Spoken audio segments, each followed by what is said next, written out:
Hello everyone. On public demand, we are studying Introduction to Discrete Structure and Algebraic Linear Algebra. In this, we are studying today. We are going to study Unit 5 Test of Hypothesis. तो इसमें क्या हमें पढ़ना है पहले वो देख लेते हैं. सबसे पहले हमें पढ़ना है कॉन्सेप्ट्स एंड फॉर्मुलेशन हाइपोथेसिस की.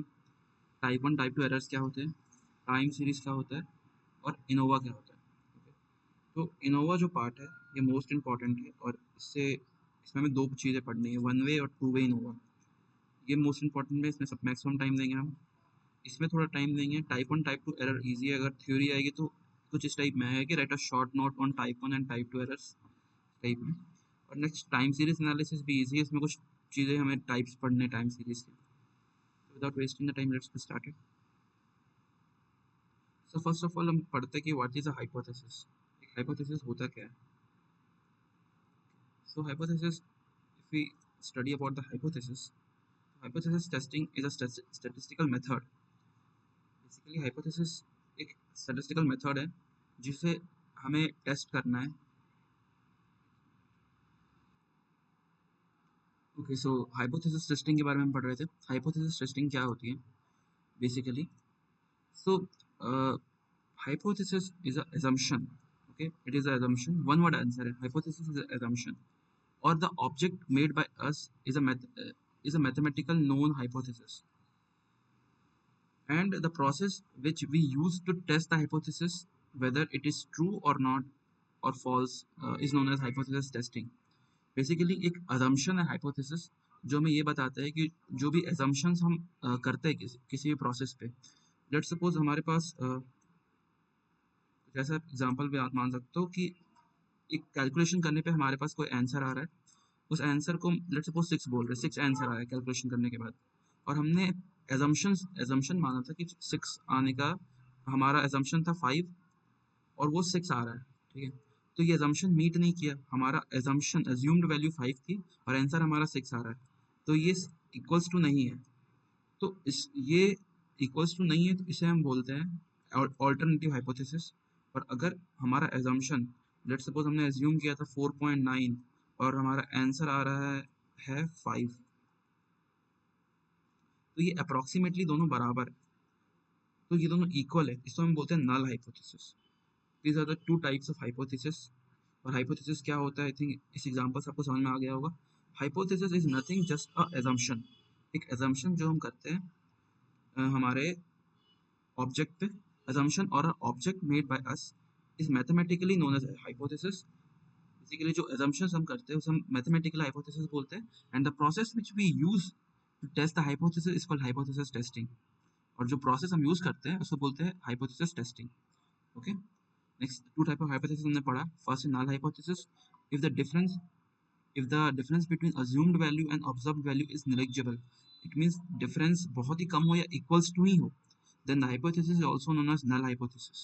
इसको h naught से denote करते हैं. null hypothesis, this is null hypothesis. h naught is double this is colon means such that. is such that इसे पढ़ते हैं. is such that it means null hypothesis. h naught is such that mu equals to mu1. mu means assumed value और mu1 means observed value.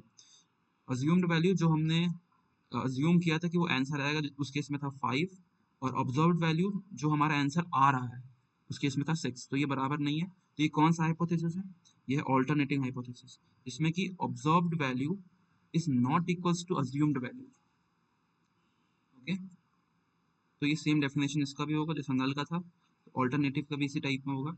इसको denote करते हैं पर h1 से. Alternative hypothesis को डिनोट करते हैं h1 से. तो h1 such that mu is not equals to mu1, where mu is assumed value and mu1 is observed value. This is the main thing. One important point, note, null hypothesis and alternative hypothesis are reciprocal to each other. जैसे हमें पता चला है इससे. Next चीज़ें हम पढ़नी है, लेवल ऑफ सिग्निफिकेंस क्या होता है. तो लेवल ऑफ सिग्निफिकेंस ऐसा होता है कि अभी जैसे मैंने आपको बताया कि एक का आंसर था 4.9 और एक का आंसर था 5 और इसे हम नल बोल रहे थे, यानी कि इसको इक्वल मान रहे थे हम. तो आप पूछोगे कि यार 4.9 और 5 को आप इक्वल कैसे मान सकते हो अप्रोक्सीमेटली, कोई रेंज तो होगा ना. उसी को बोलते हैं लेवल ऑफ सिग्निफिकेंस. एक टॉलरेंस लिमिट होती है. यानी कि 4.9 अगर वैल्यू 4.7 से लेके 4 पॉइंट या 5 तक आए, 5 तक आए, तो इसे हम अप्रोक्सीमेटली बराबर मान लेंगे 5 के, और ये नल हाइपोथेसिस हो जाएगा। तो ये क्या है, 4.7 से 5 तक में 0.3 का डिफरेंस आया। तो अगर ये 0.3 का डिफरेंस आता है, देखो 5 माइनस 4.7 0.3, तो अगर ये 0.3 का डिफरेंस आता है तो ये 0.3 अपना हो गया लेवल ऑफ सिग्निफिकेंस, यानी कि इस रेंज तक, इस डिफरेंस तक जो वैल्यू होगी वो सिग्निफिकेंट कहलाएगी। This is called level of significant, level of significance. इन सबको अभी हम आगे न्यूमेरिकल्स में यूज करने वाले हैं, इसलिए अभी इसको डिफाइन कर रहे हैं। Level of significance is the tolerance limit. One word answer: level of significance is the tolerance limit given to any situation is known as level of significance. Next, level situation in which level of significance we need to select 5% level of significance noted by alpha. ये क्या बोलता है कि general case में, generally अगर आपको level of significance question में ना गिवन हो तो उसको डिफॉल्ट में 5% माना जाता है। लेवल ऑफ सिग्निफिकेंस को डिफॉल्ट में 5% मानते हैं, और कई कई क्वेश्चन में आपको लेवल ऑफ सिग्निफिकेंस गिवन होता है तो आपको वही लेना पड़ेगा। लेवल ऑफ सिग्निफिकेंस 1% होगा या 10% होगा। 10% बहुत ही कम रहता है, 1% मैक्सिमम रहता है क्वेश्चन में गिवन, पर अगर गिवन नहीं हो तो आपको डिफॉल्ट में 5% लेके चलना है। ओके, नेक्स्ट टर्म है डिग्री ऑफ फ्रीडम। ये हम क्या डिस्कस कर रहे हैं, ये बेसिकली हम डिस्कस कर रहे हैं टेस्टिंग अ हाइपोथेसिस। हाइपोथेसिस को कैसे टेस्ट करते हैं, उसके कॉन्सेप्ट्स और उसके फॉर्मुलेशन। तो हमने अभी टेस्ट ऑफ हाइपोथेसिस के लिए उसके कॉन्सेप्ट्स डिस्कस किए कि हाइपोथेसिस क्या होता है पहले ये, और उसके फॉर्मुलेशन डिस्कस किए। नल हाइपोथेसिस क्या होता है, ऑल्टरनेटिव हाइपोथेसिस क्या होता है, लेवल ऑफ सिग्निफिकेंस उसके फॉर्मुलेशंस में ही आते हैं, और एक degree of freedom. Degree of freedom ये डिनोट करता है कि it is a number of independent variable in any series known as degree of freedom. It means एक सीरीज में कितने इंडिपेंडेंट वेरिएबल है। इंडिपेंडेंट वेरिएबल मींस वेरिएबल जो कि एक दूसरे पे बिल्कुल भी डिपेंड ना करे। तो जितने वेरिएबल्स होंगे वही उसका डिग्री ऑफ फ्रीडम होगा। ओके, थोड़ा सा थ्योरेटिकल है, सबको थोड़ा याद करना पड़ेगा। Next is error. एरर क्या होता है, अभी डिग्री ऑफ फ्रीडम जिसको समझ में नहीं आया, अभी हम क्वेश्चंस पे से यूज करने वाले हैं, तो कोई प्रॉब्लम नहीं होगी। जैसे इसमें क्या होता है कि अगर हमारे पास n वेरिएबल्स है तो हमारे पास डिग्री ऑफ फ्रीडम होगा n-1। n-1 हमारे पास डिग्री ऑफ फ्रीडम होगा, जैसे उसमें लिखा भी है a series if a series of n variables degree of freedom will be n-1.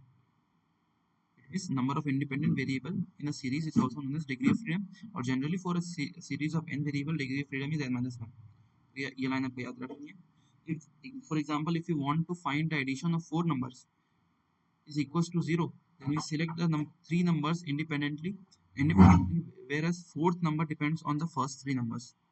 Okay?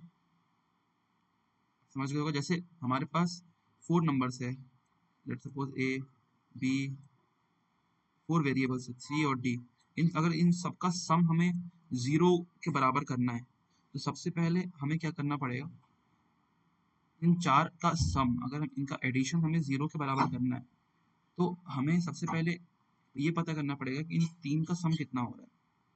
तो लेट्स सपोज इन 3 का सम हो रहा है -1, ये नेगेटिव नंबर्स होंगे इसमें, तो ये d का सम कितना होगा, इस d का सम कितना होगा ताकि ये 0 के बराबर हो जाए। तो इस d का सम +1 नहीं होगा, अगर ये +1 होगा तभी तो ये -1 से ऐड होकर 0 देगा, यानी कि ये d की वैल्यू इस पे डिपेंड कर रही है। तो इसमें टोटल इंडिपेंडेंट वेरिएबल कितने हुए, इंडिपेंडेंट वेरिएबल हो गए, ये d डिपेंडेंट हो गया, ये ABC इंडिपेंडेंट वेरिएबल हो गया, ये कुछ भी हो सकता है और ये d इस पे डिपेंड करता है। तो इसमें टोटल कितने एलिमेंट्स थे, 4, और इंडिपेंडेंट वेरिएबल कितने होगा इसमें, 4 माइनस ये d को हटा देंगे तो -1, तो ये 3, यानी कि किसी भी से हमें क्या समझ में आया कि किसी भी n सीरीज में, n नंबर सीरीज में इंडिपेंडेंट वेरिएबल कितना होगा, किसी भी n वेरिएबल्स अगर है कहीं पर भी सीरीज में तो इंडिपेंडेंट वेरिएबल या डिग्री ऑफ फ्रीडम हो जाएगा हमारा n-1, एक कम।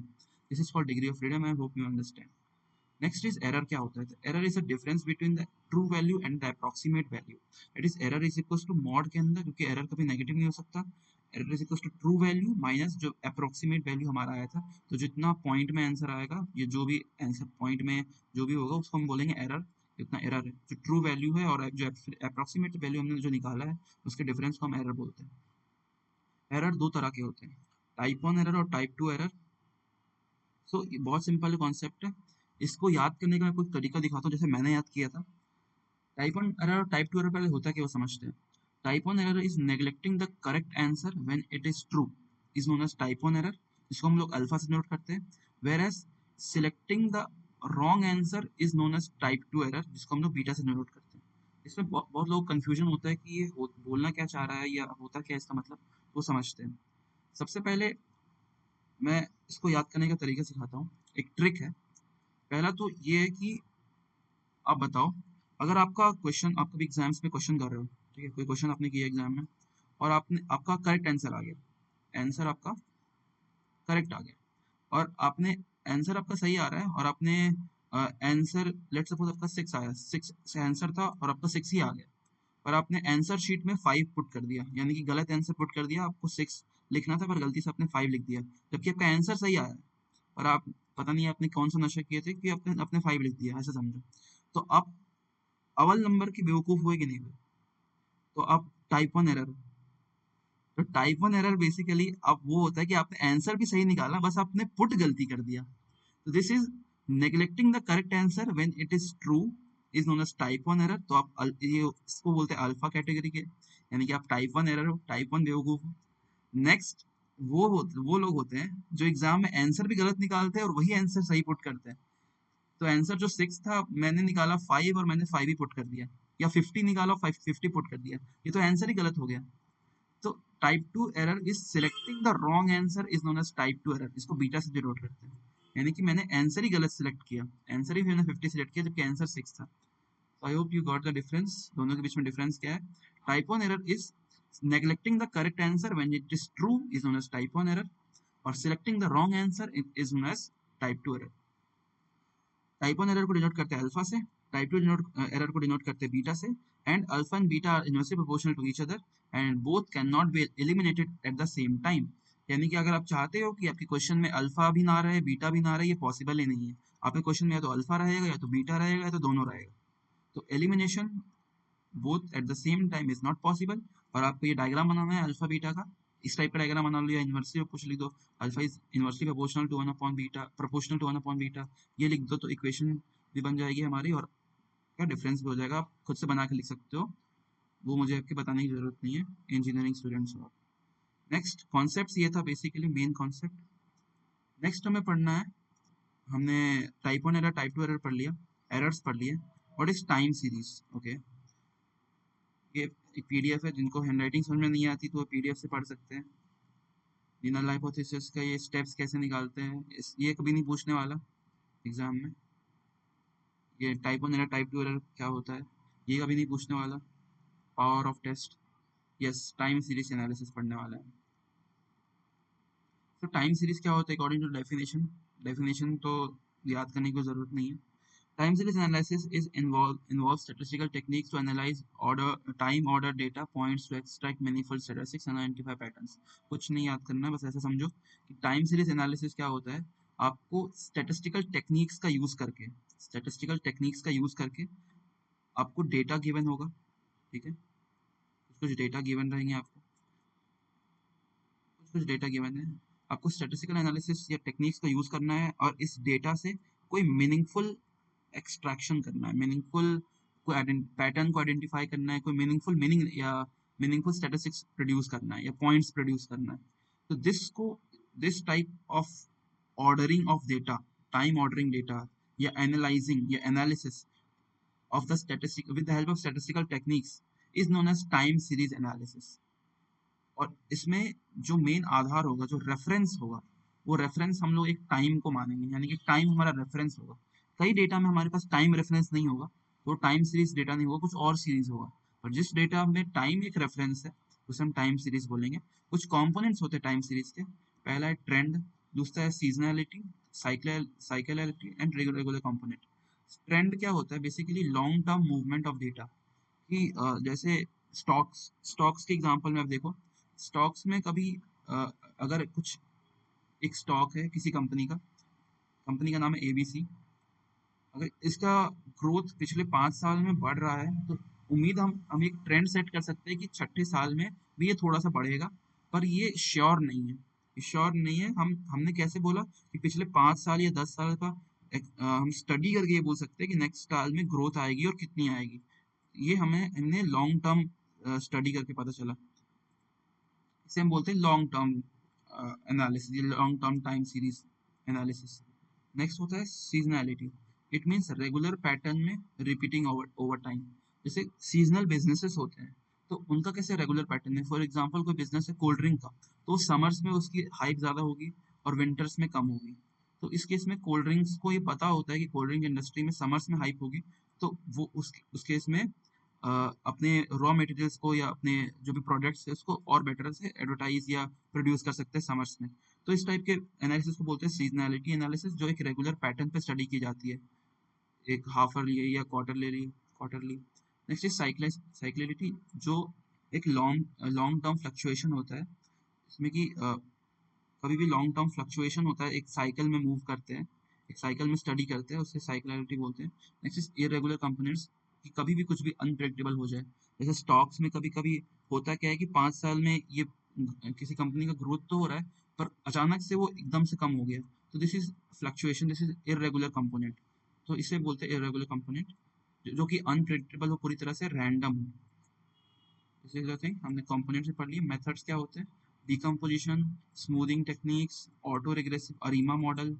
और जो ARIMA model basically forecasting, time forecasting के लिए, जो वेदर फोरकास्टिंग होता है उसके लिए भी अरीमा मॉडल काम आता है। ARIMA is auto regressive integrated moving average, यानी कि जैसे एग्जांपल के तौर पर आप ऐसे याद रखो कि एक कंपनी है, ए ए से बी गई वो 5 ड्यूरेशन में, फिर बी से सी गई उसको 10 लगा, सी से डी गई उसको 15 लगा, तो आप बता सकते हो डी से ई जाने में उसको कितना लगेगा, 20 लगेगा। तो एक रिग्रेसिव मैनर में ये आगे बढ़ रही है। This is auto regressive integrated moving average. तो ये एवरेज की तरह ऑटो रिग्रेसिवली आगे बढ़ रही है, तो इसे हम अरीमा मॉडल बोलते हैं। जिसे हम ये हमें आगे बताने के लिए काम आते हैं कि फोरकास्टिंग, टाइम फोरकास्टिंग सीरीज में या वेदर फोरकास्टिंग में टेम्परेचर वो ग्लोबल वार्मिंग के चलते 1-1 डिग्री हर ईयर बढ़ते जा रहा है, तो नेक्स्ट ईयर कितना बढ़ेगा, 1 डिग्री ही बढ़ेगा, 1 डिग्री सेल्सियस। तो इस टाइप में हम वेदर फोरकास्टिंग में और भी बहुत सारी चीज़ों में अरीमा मॉडल का यूज़ करते हैं।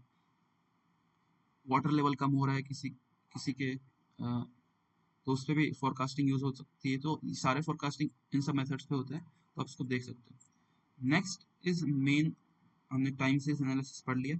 नेक्स्ट शुरू करते हैं हम analysis of variance, Innova. Innova शुरू करने से पहले थोड़ा देख लें इनोवा के बारे में, आप पढ़ सकते हो थोड़ी बहुत चीज़ें इसमें इनोवा के बारे में। बाकी हम सीधा कंटिन्यू करने वाले हैं। व्हाट इज इनोवा से शुरुआत करते हैं। इनोवा होता क्या है, तो इनोवा में फर्स्ट हम पढ़ने वाले वन वे इनोवा। मैंने आपको बताया था 2 तरीके के इनोवा होते हैं, one way and two way. सबसे पहले शुरुआत करने वाले वन वे इनोवा क्या होता है। One way ANOVA, in this we calculate F ratio. अभी एफ रेशियो क्या होता है बताता हूँ क्या होता है। In we calculate F ratio, it is known as analysis variance. Okay, याद करो मैंने आपको ये बताया था कि टाइम सीरीज में क्या है, विद द हेल्प ऑफ, मैंने अभी हमने पढ़ा था टाइम सीरीज में, with the help of statistical technique. तो एक एफ रेशियो जो है ये भी एक स्टैटिस्टिकल टेक्निक है।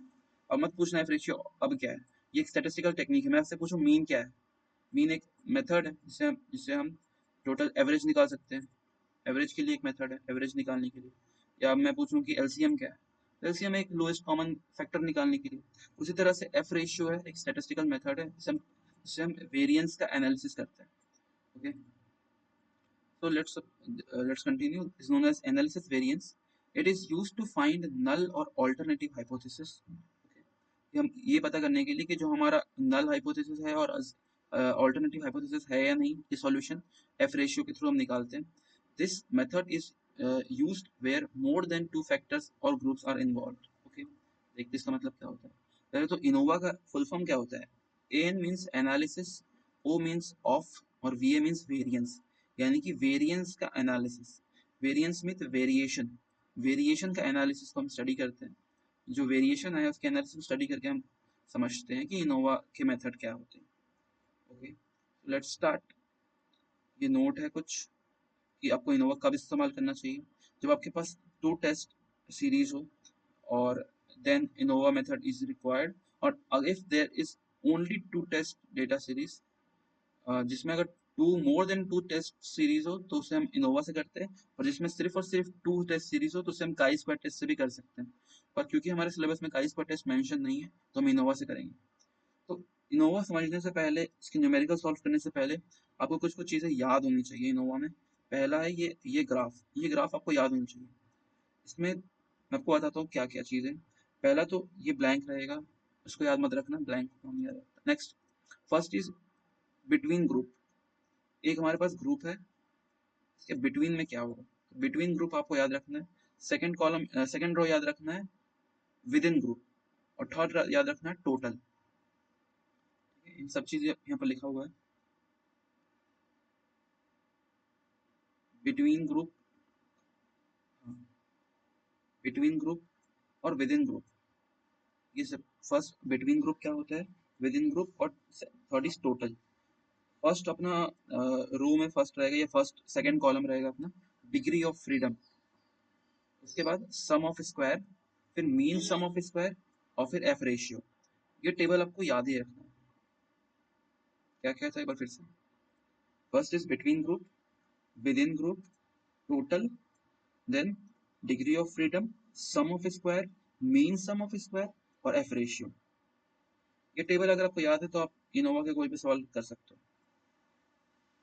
अब सबसे पहले हम डिग्री ऑफ फ्रीडम हमें पता होता है कितना होता है। बिटवीन ग्रुप में हमने पढ़ा था कि अगर बिटवीन ग्रुप बेसिकली होता क्या, पहले ही समझते हैं। लेट्स सपोज हमारे पास एक लिस्ट है, उसमें एक, ये पूरे लिस्ट में कुछ कितने एलिमेंट्स हैं, n एलिमेंट्स हैं। तो एक ग्रुप मान लो आप, ये एक ग्रुप सिलेक्ट कर लो, इसमें टोटल k एलिमेंट्स हैं इस ग्रुप में। ये जो लाइन है, इस ग्रुप के अंदर k एलिमेंट्स हैं। तो इसमें डिग्री ऑफ फ्रीडम कितना होगा, तो हमने पढ़ा था अगर n एलिमेंट्स के लिए n-1 होता है डिग्री ऑफ फ्रीडम, तो k के लिए कितना होगा, k-1 होगा। तो इसका डिग्री ऑफ फ्रीडम हो गया k-1। विद इन ग्रुप के लिए डिग्री ऑफ कितना होगा, डिग्री ऑफ फ्रीडम, तो विद इन ग्रुप के लिए क्या होता है,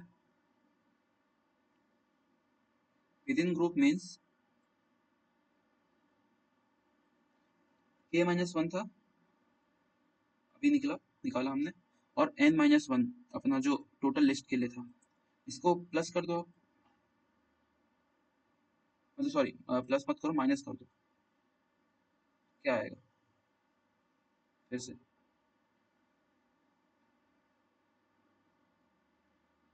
n-1 और k-1 को माइनस कर दो, तो ये माइनस माइनस प्लस हो जाएगा, और n-k आएगा। तो विद इन ग्रुप का डिग्री ऑफ फ्रीडम आ रहा है n-k, और अब k+1 और n-k को सम कर दो, इनको प्लस करो, तो n-k प्लस k-1, तो k से k घट गया, n-1 अपना टोटल आ रहा है, टोटल डिग्री ऑफ फ्रीडम। तो ये तीनों चीजें आपको याद रखनी है, और एग्जाम में लिखोगे तो आपको निकाल के भी दिखानी है, ताकि क्वेश्चन थोड़ा आंसर थोड़ा बड़ा हो। नहीं तो आप इसे याद कर लो सीधा, तो प्रॉब्लम नहीं होगी। Next is between group, between group का डिग्री ऑफ फ्रीडम निकल गया k-1, विद इन ग्रुप का k n-k और टोटल का n-1। ओके, अब हम समझते हैं कि सम ऑफ स्क्वायर कैसे निकालते हैं, क्योंकि सम ऑफ स्क्वायर पहले निकालना है, फिर मीन सम स्क्वायर निकालना है, और फिर एफ रेशियो निकालना है। सम ऑफ स्क्वायर यानी कि एस एस कैसे निकालते हैं, तो capital N denotes the total, capital N denotes the total sum, capital N denotes the total small N, total small N कितना है। अभी इसमें हम क्वेश्चंस नहीं कर रहे, सीधा अब मैं आपको बता रहा हूँ बस कैसे करते हैं। और small N denotes the number of elements और टर्म्स, और K denotes the number of groups. तो फर्स्ट इस ये निकालने का फॉर्मूला क्या होता है, सम ऑफ स्क्वायर निकालने का फॉर्मूला होता है summation of T I square upon N minus C. T I square क्या होता है, टोटल का स्क्वायर, सी मीन्स को बोलते हैं correlation factor, C means correlation factor, और उसका फॉर्मूला होता है G square upon N. G square या जी को हम लोग बोलते हैं ग्रैंड टोटल, और एन अपना total number of N, total N कितने हैं। ठीक है, नेक्स्ट ये फॉर्म अभी मैं यूज करके दिखाऊंगा। Next is mean sum of square, तो ये था सम ऑफ स्क्वायर, अब इसका मीन निकालना है, तो इसको लिखने का तरीका होता है summation of X square minus C. ठीक है, ये इसका फॉर्मूला है, फॉर्मूला याद रहना चाहिए। ये पहला फॉर्मूला, ये दूसरा फॉर्मूला, और तीसरा है अपना एफ रेशियो, और एफ रेशियो बहुत सिंपल है।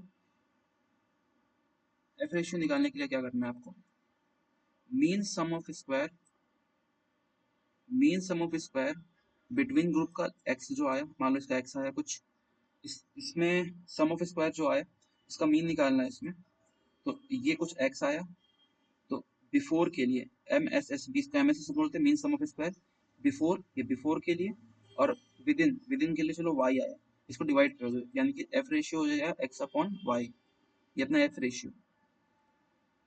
ठीक है, तो अब हम ये समझ लिए कि ये कैसे काम होता है। हम सीधा एक न्यूमेरिकल सॉल्व करके ट्राई करते हैं कि कैसे बनता है ये।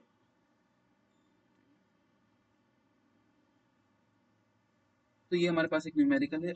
मान लो कि क्वेश्चन आपके एग्जाम में आया है, compare food detergent, test the hypothesis what that whether there is an difference between the detergent और नॉट। यानी कि क्या बोला इसने कि हमारे पास चार डिटर्जेंट दे दिया है, ए बी सी डी, चार डिटर्जेंट्स है और चारों की कोई वैल्यूज दे दी गई है। कोई भी वैल्यूज दे दी गई कि डिटर्जेंट ए इतना कुछ देता है, डिटर्जेंट बी की वैल्यू इतनी है, सी की वैल्यू इतनी है और डी की वैल्यू इतनी है। हमें ये बताना है कि इनमें कुछ वेरिएशन या कोई डिफरेंस है कि नहीं, what is the difference between the detergent और नॉट। क्या चारों डिटर्जेंट एक जैसे ही हैं या कुछ डिफरेंस भी है, तो हमें ये पता करना है। सबसे पहले इसे हम साफ सुथरे तरीके से लिखेंगे इस टाइप में कुछ। इसका सम करेंगे तो 77 प्लस 81 प्लस 61 प्लस 76 प्लस 69 364, इसका सम करेंगे 198, इसका सम करेंगे 340, इसका सम करेंगे 302। ये इसके कॉलम के टोटल्स आ गए। सारे टोटल्स को सम करो। जब हम सारे टोटल्स को सम करेंगे तो ये समेशन ऑफ सबका सम करने पे आ रहा है 1204, जो कि अपना ग्रैंड टोटल हो जाएगा। यानी कि ग्रैंड टोटल इक्वल्स टू सारे नंबर, सारे कॉलम्स का सम। तो सी क्या था अपना, सी था अपना correlation, correlation factor. Correlation factor का फॉर्मूला था जी square upon N.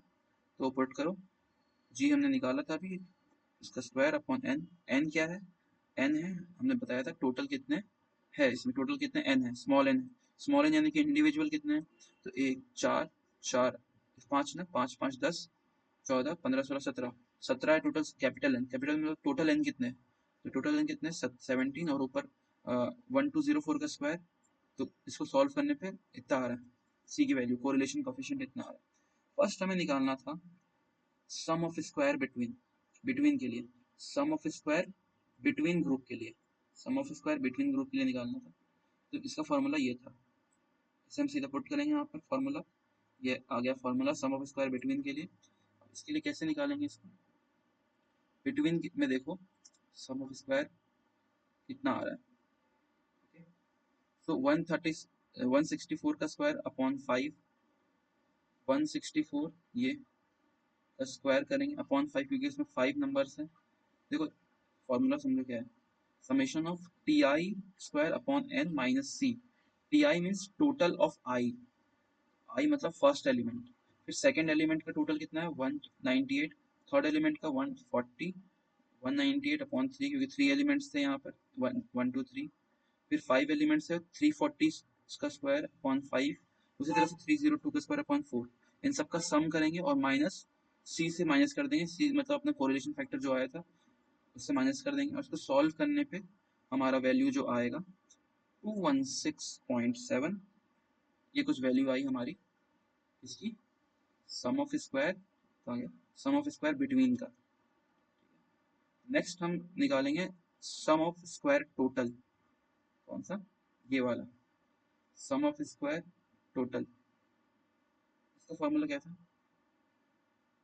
Some of square total summation कर दो एक्स का स्क्वायर का माइनस सी, समझते हैं। Sum of square total means summation of X square minus C, यानी कि हर एक नंबर का स्क्वायर करो। हर एक नंबर कहाँ, 77, 77 का स्क्वायर, 81 का स्क्वायर, 61 का स्क्वायर। टोटल कितने एलिमेंट्स थे, 17 थे।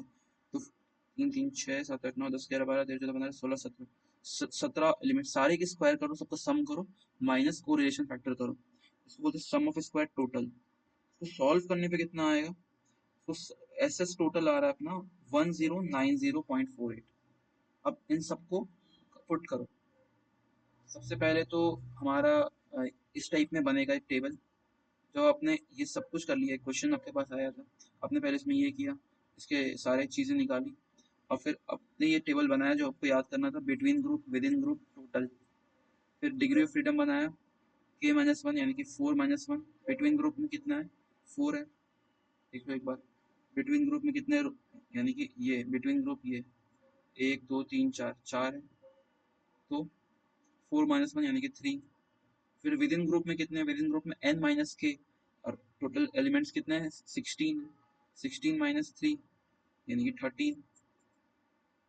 टोटल एलिमेंट्स n, आप बोलोगे 17 होने चाहिए ना, पर n की वैल्यू हम लोग एक कम लेते हैं, n-1 लेते हैं, क्योंकि ये कैपिटल N बोला इसमें स्मॉल n नहीं बोला। स्मॉल n 17 है, कैपिटल N n-1 होता है, तो 16। Next, total is equal to total 17 - 1 16। ये एक्चुअल में होता क्या है कि इसमें स्मॉल n होगा टोटल में। पहले हम ये निकालते हैं बिटवीन ग्रुप, तो ये 3 आया। नेक्स्ट हम टोटल निकालते हैं, टोटल कितना आया, टोटल में स्मॉल n 17 - 1 16। अब ये जो 16 आया टोटल का, ये जाता है विद इन ग्रुप में, 16 - 3 तो 13।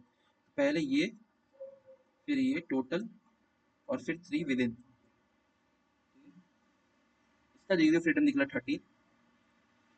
तो अपना डिग्री ऑफ फ्रीडम बिना कुछ कैलकुलेट किए ही निकल गया। कैलकुलेशन हमने जो किया था वो उसे पुट करते हैं यहाँ पर। सम ऑफ स्क्वायर हमने निकाला था, तो पहला का एक का सम निकाला था हमने, कितना, 216.7। इसको पुट किया 216.7, ये था बिटवीन के लिए निकाला। अब विद इन के लिए कितना होगा, सो विद इन के लिए हम कैसे निकालेंगे, ये हमने टोटल भी निकाल लिया था, कितना, सम ऑफ स्क्वायर टोटल के लिए, सम ऑफ स्क्वायर टोटल यानी कि सब सारे नंबर जितने भी वैल्यूज है सबका स्क्वायर करके माइनस कोरिलेशन कोएफिशिएंट, तो इसका आ रहा था 1090.48। तो टोटल के लिए आ गया 1090.48। तो आप क्या करो, टोटल में से एसएसबी को माइनस कर दो, एसएसटी से एसएसबी माइनस कर दो, तो ये आ जाएगा। जैसे इसमें किए थे, टोटल में से इसको माइनस कर दिए थे, टोटल 16 - 3 तो 13 आया था। उसी तरह से इसमें 1090 - 48 से 216.7, तो 873.78 आ जाएगा। अब क्या करें, तो ये तीनों चीज आ गई हमारी, S S, sum of squares आ गए। अब क्या करना है आपको, बहुत सिंपल, यहाँ तक हो गया, मतलब 90% क्वेश्चन सॉल्व हो गया। अब इससे इसको डिवाइड करना है, यानी कि S S minus degree of freedom, तो 216.7 इतना आया, -3/3, सॉरी बाई 3, 72.23, और 873.78/13, तो 67.21। ओके। अब जैसा मैंने बताया था कि within group before minus by within करना है आपको, M S S B before by M S S W within. तो इसको करने पे इसका डिवाइड कर दो, तो 1.074, ये आपका आ जाएगा एफ रेशियो। ये आ गया अपना एफ रेशियो, और ये एफ रेशियो हमने कैलकुलेट किया है ना, तो इसको इसको हम लोग बोलेंगे एफ कैलकुलेट, यानी कि एफ रेशियो कैलकुलेट करने पे कितना आ रहा है। और कुछ आपको गिवन होगी एफ रेशियो, इसको बोलेंगे एफ रेशियो टेबुलेटेड, यानी कि जो कैलकुलेशन की गई है एफ रेशियो की, तो इसमें एक टेबल रहता है, ठीक है, टेबल रहता है आई स्क्वायर टेस्ट के लिए, एफ टेबल, एफ रेशियो का टेबल रहता है। उस टेबल में हम देखते हैं कि एफ रेशियो की वैल्यू कैसे आएगी। उस टेबल में कैसे देखते हैं वो भी बता देता हूँ आपको। एक टेबल रहता है इस टाइप में एफ रेशियो की, या काई स्क्वायर की भी आप देख सकते हो, अगर आपके पास एफ रेशियो की नहीं है तो काई स्क्वायर की लगभग बराबर होती है एफ रेशियो से। तो उसमें क्या देखो आप, सबसे पहले दो चीज़ें देखो, डिग्री ऑफ फ्रीडम क्या है, तो यहाँ पर कहीं मान लो डिग्री ऑफ फ्रीडम लिखी होगी, तो degree of freedom let suppose कितना है इसमें, एफ रेशियो का डिग्री ऑफ फ्रीडम है, अपना डिग्री ऑफ फ्रीडम कितना है, 3, डिग्री ऑफ फ्रीडम हो जाएगी 3, ठीक है। डिग्री ऑफ फ्रीडम देखो, और एलओएस देखो, एलओएस अपना कितना है डिफॉल्ट में, कितना रहता है 5%, इसको 0.05 लिखा रहेगा। इन सब चीज़ों, इसका रो देखो और इसका कॉलम देखो, तो इसमें जो भी वैल्यू आएगी वो अपना एफ टेबुलेटेड हो जाएगी। ये मैं आपको टेबल देखना सिखा रहा हूँ, अगर आपके पास ग्राफ आ गया या टेबल आ गया तो आप टेबल कैसे देखोगे वो देखना सिखा रहा हूँ। मैक्सिमम केस में क्या होगा, एफ टेबुलेटेड को क्वेश्चन में गिवन रहेगा, तो आपको इतना कुछ करने की जरूरत नहीं है, और जिसको नहीं आता टेबल देखना मैं उसको सिखा रहा हूँ। तो क्या है, हमने एफ कैलकुलेटेड निकाला, फिर एफ टेबुलेशन हमने देखा, फिर हम देखेंगे क्या कि क्या एफ टेबुलेशन जो अपना एफ टैब है वो बड़ा है एफ कैलकुलेशन से, एफ कैलकुलेटर से बड़ा आ रहा है, यानी कि if F tabulated is greater than और equals to F calculation, then it is null hypothesis. यानी कि जो टैबुलेटेड वैल्यू है, जो वैल्यू टेबल में गिवन है, या जो अपनी बोल सकते हो अज्यूम्ड वैल्यू है, वो बड़ी आती है या बराबर आती है, तो उसे हम बोलते हैं नल हाइपोथेसिस है। और जो छोटी होती है, अगर अपनी एफ टैबलेटेड की वैल्यू छोटी होती कैलकुलेटेड से तो उसे हम बोलेंगे ऑल्टरनेटिव हाइपोथेसिस। तो ये अपना नल हाइपोथेसिस आ चुका है। So there is no difference in the detergent. और जब भी नल हाइपोथेसिस होता है यानी कि वो वैल्यू बराबर हो जाती है, यानी कि दोनों में कोई डिफरेंस नहीं है, सारे के सारे डिटर्जेंट्स जो detergents A B C D जो जितने भी डिटर्जेंट्स थे वो सारे के सारे का इफेक्ट सबका बराबर है, कोई डेविएशन नहीं है, कोई वेरिएशन नहीं है उनके में। So all detergents have no difference in them. This shows कि हमने इसका वेरिएशन निकाल दिया। That's why it's called ANOVA technique, analysis of variance. तो इसके बाद जो भी क्वेश्चन है प्रैक्टिस करो। ये क्वेश्चन आप प्रैक्टिस करो, ये इजी क्वेश्चन है। नेक्स्ट इसको आप फिर से प्रैक्टिस करो।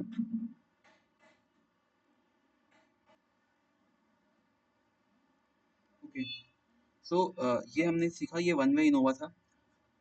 जैसे इस टाइप में क्वेश्चन आ जाएगा, कुछ कुछ लिखा रहेगा फॉलोइंग, इस टाइप में आपके गिवन डेटा रहेगा। तो आपको पहले टोटल निकालना है, टोटल निकाले टोटल निकाले टोटल निकाले, फिर ग्रैंड टोटल निकालो, ग्रैंड टोटल इतना है। फिर आप सम ऑफ इस, पहले सी निकालो, सी कैसे निकालोगे बताया था, जी स्क्वायर अपॉन कैपिटल एन। चलो ये क्वेश्चन देख लेता हूँ, ये क्वेश्चन बता देता हूँ ऊपर से जल्दी। तो इसका पहले टोटल निकाला, कार बाईसाइकिल बस, तीनों का टोटल निकाला, फिर ग्रैंड टोटल निकाला 441 आया। फिर सम ऑफ स्क्वायर बिटवीन निकाले, बिटवीन के लिए क्या फॉर्मूला था, T I square upon N minus C, ये फॉर्मूला था अपना। ये फॉर्मूला से सी की वैल्यू कैसे निकालोगे, जी स्क्वायर जो भी आपका जी आया 441 का whole square upon total number of elements 444 43 12, तो 12 एलिमेंट है, तो ये अपना सी का वैल्यू आ गया। फिर T I square upon N, तो जब जितना भी सबका स्क्वायर की वैल्यू आई थी उन सबका स्क्वायर करो और डिवाइडेड बाय जितने नंबर्स है इसमें एन की वैल्यू, तो ये चार चार एलिमेंट्स है, तो चार चार elements by four by four by four सबका इसका निकालो, माइनस सी कर दो, सी की वैल्यू भी निकाली थी 206.75। सब निकालने के बाद आपका 55.5 आया। ठीक है, मैं जल्दी जल्दी बता रहा हूँ। 55.5 आपने पुट किया, डिग्री ऑफ फ्रीडम निकालोगे, डिग्री ऑफ फ्रीडम कैसे निकालोगे, 6 के की वैल्यू कितनी है, के की वैल्यू पहले पता करो, के की वैल्यू कितनी है, के की वैल्यू है 4, 4 है, के की वैल्यू 3 है कि 4 है, क्वेश्चन में देखो, क्वेश्चन देखो क्या क्या लिखा हुआ है पहले। Apply Innova one way method, significant difference between the performance bicycle and the group, ठीक है, एनालिसिस 5% एलओएस गिवन है। के की वैल्यू कितने ग्रुप्स है, के मतलब क्या होता है नंबर ऑफ ग्रुप्स, इसमें कितने ग्रुप्स है, एक दो तीन, तीन ग्रुप्स है, तो के की वैल्यू हो जाएगी 3। के की वैल्यू हो जाएगी 3, तो बिटवीन ग्रुप में के की वैल्यू 3 माइनस 1 तो 2। टोटल कितना निकालोगे, टोटल एलिमेंट्स कितने हैं, एलिमेंट्स है 12, तो 12 माइनस 1 मैंने बताया था पहले बिटवीन ग्रुप निकालो जो कि है 2। फिर टोटल निकालो n माइनस 1 कितना होगा, 12 माइनस 1 11। अब विदिन कैसे निकालोगे, टोटल माइनस बिटवीन ग्रुप, तो टोटल कितना है 11 माइनस बिटवीन कितना 2, तो विदिन आ गया 9। तो इससे आगे हमारे फर्स्ट में हमारा वैल्यू आ गया था 55.5।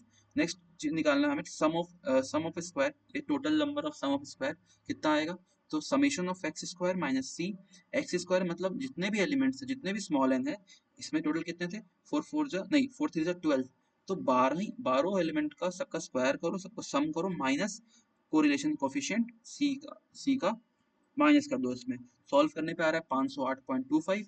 तो ये आ गया टोटल अपना 508.25, ये हमने निकाल लिया था। अब विद इन ग्रुप कैसे निकालोगे, 508.25 माइनस 55.25, 452.75 आंसर आ जाएगा इसका विद इन ग्रुप का। अब क्या करोगे, एमएसएस निकालोगे या mean of sum of square निकालोगे, तो वो कैसे निकालते, 55.25 बाई 2, तो ये 27.75, और इसको बाई 9 करेंगे तो 50, और फिर बिटवीन यानी कि between group minus by within group, between group by within group करने पे ये आ जाएगा 0.5516। कैलकुलेटेड वैल्यू आ गई एफ की 0.5516। टैबुलेटेड वैल्यू एक्चुअल में कैसे, क्वेश्चन में गिवन थी क्या, क्वेश्चन में चेक करो, गिवन थी क्या, क्वेश्चन में गिवन इसमें तो नहीं है, अगर आप एग्जाम में क्वेश्चन में, लेकिन गिवन रहता है, हमेशा ही गिवन रहता है आरजीबीवी के एग्जाम में, और बाकी सब एग्जाम्स में गिवन रहता है।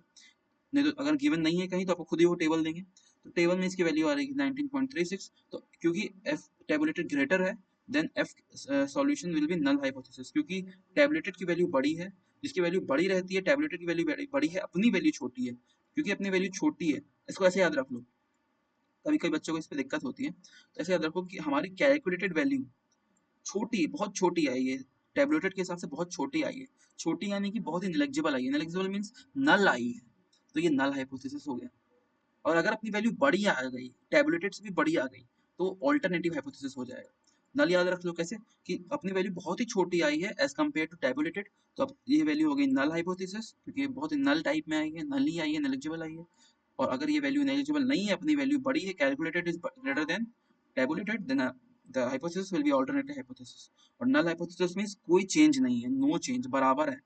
ठीक है, सारे वैल्यूज जितने भी ग्रुप्स थे, यानी कि जो भी इसमें क्वेश्चन में पूछा था, क्वेश्चन में कार बाइसाइकिल कुछ तीनों चीजों में कुछ दिया था, सिग्निफिकेंस परफॉर्मेंस पूछा था, यानी कि तीनों की परफॉर्मेंस बराबर है इसके हिसाब से। और अगर ऑल्टरनेटिव आती है, यानी कि तीनों की परफॉर्मेंस बराबर नहीं है। ठीक है, नेक्स्ट हम इस क्वेश्चन आपको खुद से प्रैक्टिस कर लेना, इनोवा प्रैक्टिस कर लेना, बहुत सारे क्वेश्चन इसमें पीडीएफ अपलोड कर दूंगा। Practice Innova two way table के लिए, टू वे टेबल के लिए इनोवा कैसे होगा, बहुत सिंपल है। वन वे में क्या था, ए बी सी गिवन था, ए बी सी बहुत प्यारा था। ठीक है, अब टू वे में क्या होगा, ए बी सी तो गिवन होगा, ए बी सी डी ई जितने भी गिवन होगा, साथ में एक्स वाई जेड भी गिवन होगा, यानी कि टू डायमेंशनल होगा आपका पूरा मैट्रिक्स, इस टाइप के क्वेश्चंस होंगे। तो इस केस में आप कैसे सॉल्व करोगे? ठीक है, क्वेश्चन अराइजेस टू दिस। तो इसमें ज्यादा कुछ वेरिएशन नहीं है, इनोवा टू वे टेबल के लिए आपको ज्यादा कुछ नहीं करना है। पहले तो डिग्री ऑफ फ्रीडम सेम रहेगा, सम ऑफ स्क्वायर सेम रहेगा, mean sum of square same रहेगा, एफ रेशियो सम रहेगा, तो अच्छी बात, खुशी की बात तो ये है। कुछ अलग क्या करना है इसमें, जैसे उसमें था बिटवीन ग्रुप, इसमें होगा between row, between column, within, within तो सेम ही था टोटल, तो इसमें बिटवीन में दो बंटवारा हो जाएगा, एक एक रो के लिए, कॉलम के लिए, बस यही अंतर, और कुछ अंतर नहीं है। ठीक है, M is the group in column, इसमें इसका फॉर्मूला होगा k माइनस वन, इसका होगा n माइनस वन। और विद इन के लिए आपको पता है, विद इन के लिए क्या होगा, और बिटवीन के लिए हो जाएगा m माइनस वन। के क्या था, नंबर ऑफ ग्रुप्स इन रो, रो में कितने ग्रुप्स है, तो इस रो में देखो कितने ग्रुप्स है, इसमें इस रो में कितने ग्रुप्स है, 1 2 3 4 5, तो के की वैल्यू हो जाएगी 5। n is total number of elements in the table, table में कितने एलिमेंट्स है, तो 5 3 जा 15 एलिमेंट्स है, तो n की वैल्यू हो जाएगी 15। m है total number of groups in column, अब इसमें क्योंकि सिर्फ रो गिवन था, ये नहीं था पहले, ये सिर्फ रो गिवन था, तो हम इसमें k की वैल्यू लेते थे कितनी, 5, 5 होती थी, तो यानी कि रो की वैल्यू लेते थे कितने रोज है। पर क्योंकि इसमें अब ये भी गिवन है, तो इसमें हम कॉलम को भी इंक्लूड करेंगे, तो ये हो गया अपना m, तो m इज इक्वल टू अपना हो जाएगा 3 के बराबर। ठीक है, तो ये अपना m हो गया, m is the number of groups in column, m minus one ले लेंगे इसकी वैल्यू, क्योंकि इसमें k माइनस वन थी, इसके m माइनस वन हो जाएगी। और विद इन कैसे निकलेगा, विद इन निकालने के लिए क्या तरीका है, विद इन निकालने का तरीका ये है कि आपको total, total minus between rho minus column row, सबका माइनस करके जो आंसर आएगा वो विद इन में आएगा। सेम गोज टू दिस, इसको निकालने के लिए भी। तो सीधा सॉल्यूशन क्वेश्चन से शुरू करते हैं। तो इस टाइप क्वेश्चन दिया रहेगा, ए गिवन है और 1 2 3 4 गिवन है। तो पहले तो सबसे पहला काम अपना ग्रैंड टोटल निकालना, तो इसका सम करो, इसका सम करो, सबका सम निकल गया, और टोटल रो का सम करो इसका, तो इन सबका सम करने पे आपका यहाँ 64 आ जाएगा। एक और चीज तरीका है कि जब आप इन चीजों का सम करोगे ना, इन सबका सम करोगे और इसका भी सम करोगे, ये किसका है, 25 कैसे है, 8 प्लस 5 प्लस 5 प्लस 7 25 21 18, इन सबका सम करोगे या इसका सम करोगे, दोनों की वैल्यू 64 आनी चाहिए। अगर नहीं आ रही तो यानी कि आपने सम गलती की है, 64 आएगी, और 64 अपना ग्रैंड टोटल हो जाएगा।